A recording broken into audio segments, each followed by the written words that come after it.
kwadwa timo registration twatimo nango twatime seche mage nikech gisani koro mwantie ni en rush hour manyiso ni jok mane onego beneti ji tet koro tiyo gi system at the same time emomiyo yudo ka nitie delay mamani iseneno katimre kata e network seche moko ka ji tiyo go mang'eny within that period tiyudo ka koro network be dok piny to gima watimo en ni a digital system ka en gima obedo interlinked yudo ni a system ka otude gi KMPDC ma regulate dakteche to tude gi nursing council ma regulate nurses to i digital system ka be otude gi systems ma timo nyaka registrar of persons manyiso ni kiketo nyingi kiketo ID ni to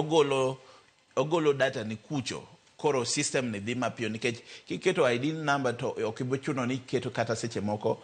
chieng' monyuolie nikech system cha nyalo pick nikech gin interlinked koro gimosetimre en ji osebedo katime nochake chon en mani koro gisani en rush hour kioro star 147 ni yudo ni sechegi ji kata 100 ore dichiel koro miyo delay bete to an natime to kana time naonge gi shida mora nikech anto natime e computer to gimwasetimo en community health promoters ka 1,107 mantie kor gwenge ka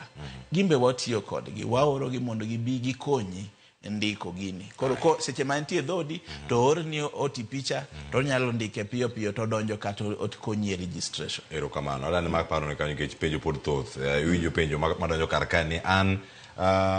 NHIF koro oselor pok afaulu ndikora e SHIF adhi osuptal kawuono e clinic mar tuo sukari